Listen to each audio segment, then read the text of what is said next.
ஆசீர். ஆண்டின் பொதுக்காலம் 12ஆம் வாரம் சனிக்கிழமை.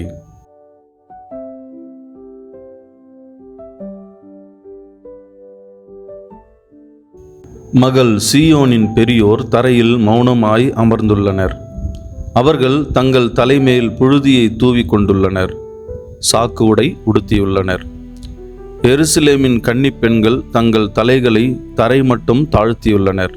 என் கண்கள் கண்ணீர் சொரிந்து சோர்ந்துள்ளன. என் குலை நடுங்குகின்றது. என் துயரத்தால் என் ஈரல் வெடித்து தரையில் சிதறுகின்றது. என் மக்களாகிய மகள் நசுக்கப்பட்டுள்ளாள். நகர் வீதிகளில் குழந்தைகளும் மழலைகளும் மயங்கி கிடக்கின்றனர். அவர்கள் தங்கள் அன்னையரிடம் அப்பம் திராட்சரசம் எங்கே என்று கேட்கின்றனர். படுகாயமுற்றோரைப் போல நகர் வீதிகளில் அவர்கள் மயங்கி வீழ்கின்றனர். தாய் மடியில் உயிர் விட்டவர் போல் ஆகின்றனர். மகளே எருசலேம், உன் சார்பாக நான் என்ன செய்வேன்? உன்னை எதற்கு ஒப்பிடுவேன்? மகள் சீயோனே, கன்னிப்பெண்ணே, யாருக்கு உன்னை இணையாக்கி தேற்றுவேன்? உன் காயம் கடலைப் போல் விரிந்துள்ளதே, உன்னை குணமாக்க யாரால் முடியும்? உன்னை இறைவாக்கினர் உனக்காக பொய்யும் புரட்டுமான காட்சிகளை கண்டனர். நீ நாடு கடத்தப்பட இருப்பதை தவிர்க்குமாறு உன் நெறிகளை அவர்கள் உனக்கு எடுத்து சொல்லவில்லை. அவர்கள் பொய்யும் அபத்தங்களையும் காட்சியாக கண்டு உனக்கு பொய் வாக்கு உரைத்தனர்.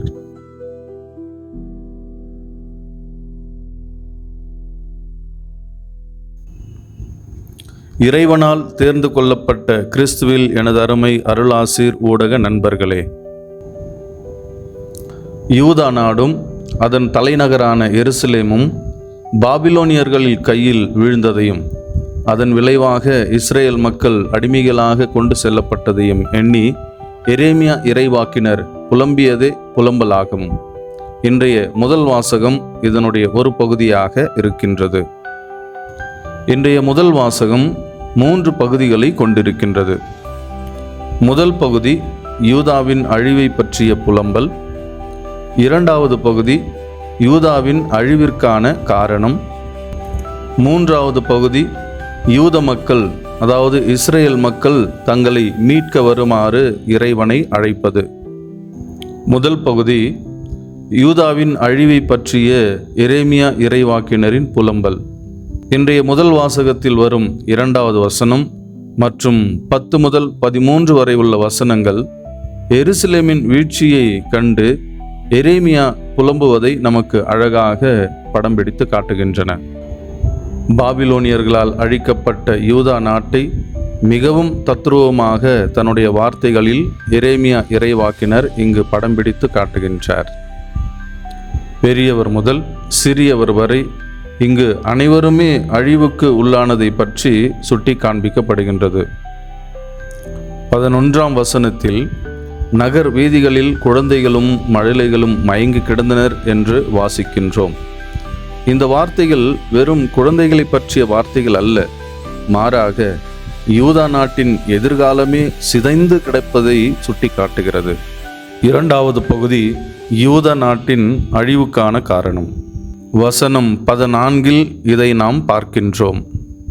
இஸ்ரேல் மக்கள் சிலை வழிபாட்டின் காரணமாகவும் நேர்மையற்ற செயல்களின் காரணமாகவும் இறைவனை விட்டு விலகி சென்ற பொழுது போலி இறைவாக்கினர்கள் மக்களை கண்டிக்கவில்லை.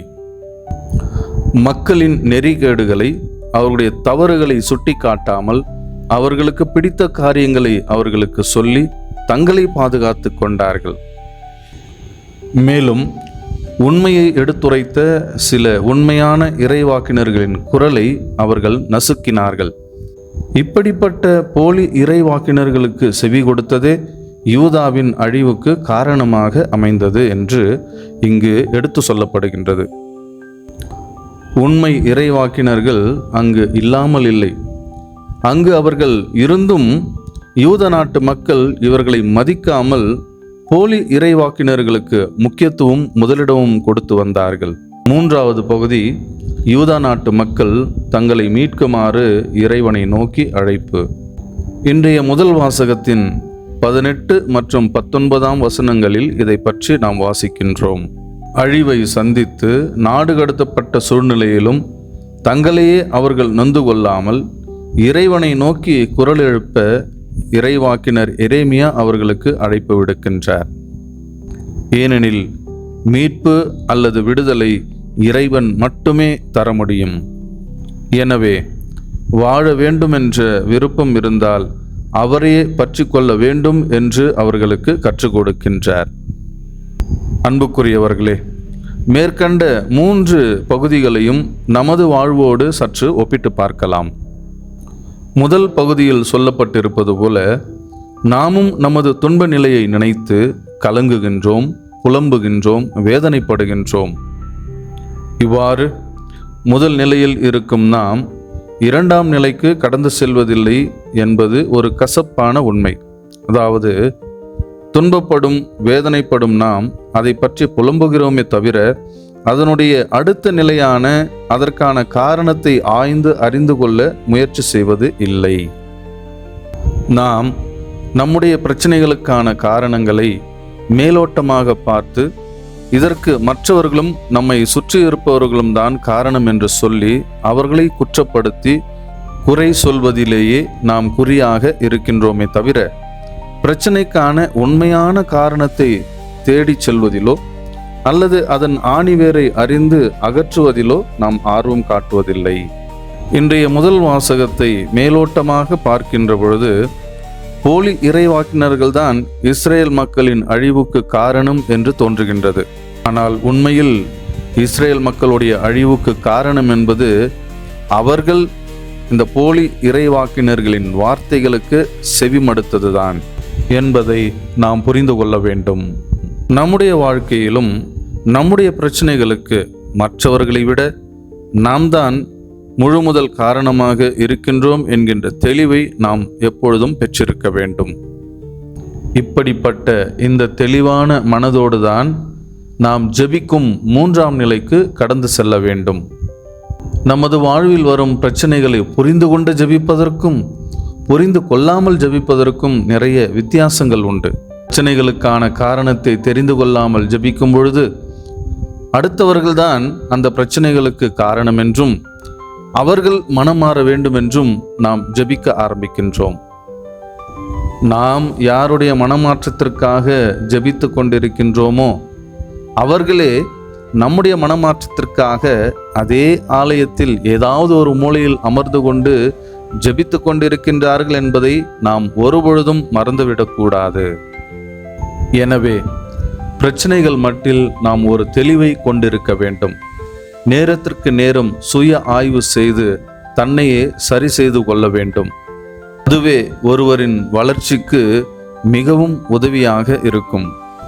இல்லை என்றால் நாம் பிறரை சரி செய்வதிலேயே நம்முடைய நேரத்தை இழந்து கொண்டிருப்போம். அது நம்மை ஒருபொழுதும் உண்மையான ஒரு ஜெப வழிபாட்டிற்கு இட்டு செல்லாது. அது இறை அனுபவத்தையும் நம்மிலே ஏற்படுத்தாது.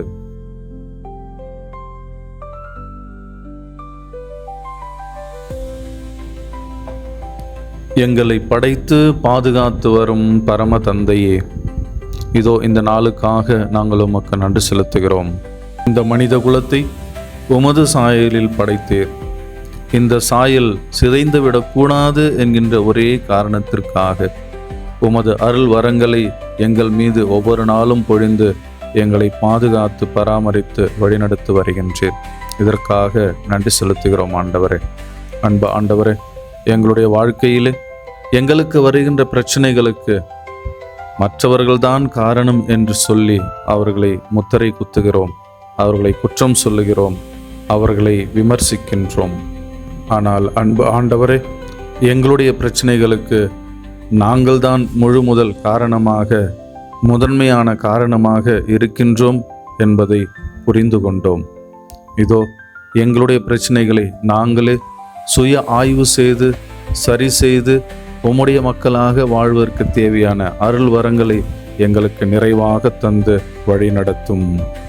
மடியும் மனுக்குலத்தை மீட்டெடுக்கும் இறைவா, இந்திய நேரப்படி 24/6/2026 புதன்கிழமை அன்று அதிகாலையில் வெனிசுலா நாட்டில் நடந்த அந்த நிலநடுக்கத்திற்காக அன்பு ஆண்டவரே இந்த நாளிலே ஜெபிக்கின்றோம், மன்றாடுகிறோம். அன்று நடந்த இரட்டை நிலநடுக்கத்திலே சிக்கி ஏராளமான மக்கள் அவதிப்பட்டு கொண்டிருக்கின்றார்கள், துன்பப்பட்டு கொண்டிருக்கின்றார்கள், கஷ்டப்பட்டு கொண்டிருக்கின்றார்கள். அன்பு ஆண்டவரே, தகர்ந்த கட்டிடங்களுக்கு இடையில் சிக்கிக்கொண்டு இன்னும் வேதனைப்பட்டு கொண்டிருக்கின்றார்கள். எங்களுக்கு கிடைத்த செய்தியின்படி ஏறக்குறைய 300 பேர் இதுவரை இறந்திருக்கின்றார்கள். 1500க்கும் மேற்பட்டோர் காயமடைந்து வேதனைப்பட்டு கொண்டிருக்கின்றார்கள். அன்பு ஆண்டவரே, இந்த சூழ்நிலையை முழுவதுமாக உம்முடைய கரங்களிலே ஒப்பு கொடுத்து ஜெபிக்கின்றோம். ஆண்டவரே, இதோ ஏற்றுக்கொள்ள முடியாத, தாங்க முடியாத வேதனையை கடந்து சென்று கொண்டிருக்கின்ற இந்த மக்கள் மத்தியிலே நீர் இருக்கின்றீர். நீர் அவர்களை கண்டு கொண்டிருக்கின்றீர், அவர்களை வழிநடத்தி கொண்டிருக்கின்றீர் என்கின்ற ஒரு உணர்வை, ஒரு ஆறுதலை, ஒரு மன வலிமையை அவர்களுக்கு தந்து வழிநடத்த நாங்கள் ஜெபிக்கிறோம். ஆண்டவரே, இதோ இந்த சூழ்நிலையில் உயிரை இழந்திருக்கின்ற ஒவ்வொரு சகோதரருக்காக, சகோதரிக்காக நாங்கள் ஜெபிக்கிறோம். அவர்களை இழந்து தவிக்கின்ற அவர்களுடைய அந்த குடும்பத்தாருக்காகவும் நாங்கள் ஜெபிக்கிறோம்.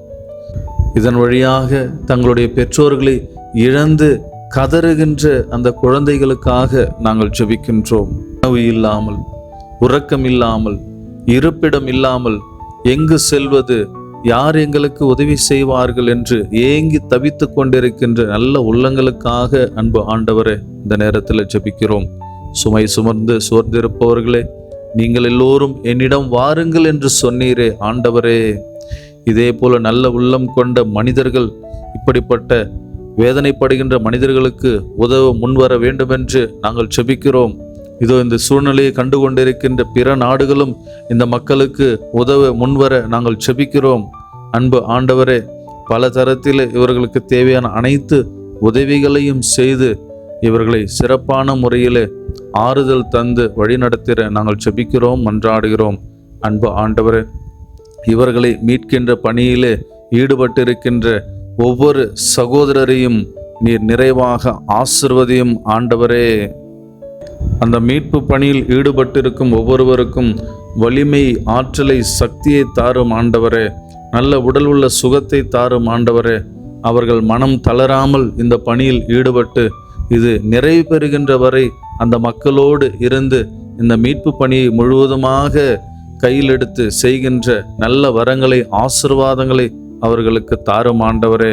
இதோ இந்த மீட்பு பணியில் ஈடுபட்டிருக்கின்ற ஒவ்வொருவருடைய குடும்பங்களையும் நீர் நிறைவாக ஆசீர்வதியும் ஆண்டவரே. அந்த குடும்பங்களிலே வளர்ச்சியை தாரும் ஆண்டவரே. வளர்ச்சிக்கு எதிராக இருக்கின்ற அனைத்து காரியங்களையும் அந்த குடும்பங்களிலிருந்து அகற்றியறலும் ஆண்டவரே. அன்பு ஆண்டவரே, சொல்ல முடியாத வேதனையை கடந்து சென்று கொண்டு இருக்கின்ற இந்த மக்களுக்கு அந்த வேதனையிலிருந்து விடுதலை தாரும். பல மருத்துவர்கள் இவர்களுடைய உதவிக்கு வந்து இவர்களுடைய இந்த வேதனைகளில் கை கொடுக்க நாங்கள் ஜெபிக்கிறோம், மன்றாடுகிறோம்.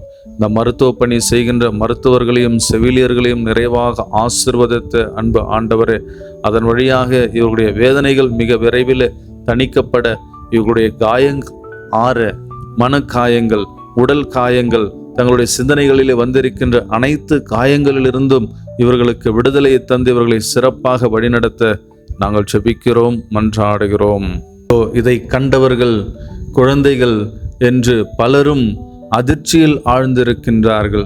அந்த அதிர்ச்சியிலிருந்து அவர்களுக்கு விடுதலையை தந்து ஒவ்வொருவரையும் சிறப்பாக வழிநடத்திட நாங்கள் ஜெபிக்கிறோம், மன்றாடுகிறோம். எல்லாம் வல்ல இறைவன் தன்னுடைய தூய ஆவியானவரின் வல்லமையால், கனிகளால், கொடைகளால் அந்த மக்களை நிறைத்து வழிநடத்திட நாங்கள் ஜெபிக்கிறோம். எல்லாம் வல்ல இறைவன் அந்த மக்களை, அங்கிருக்கின்ற ஒவ்வொரு குடும்பத்தை, அங்கு மீட்பு பணியில் ஈடுபட்டிருக்கின்ற ஒவ்வொரு சகோதரரை, சகோதரியை நிறைவாக ஆசிர்வதியும்.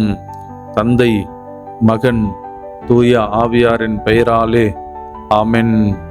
Praise the Lord. இயேசுவுக்கே புகழ், இயேசுவுக்கே நன்றி. மரியே வாழ்க.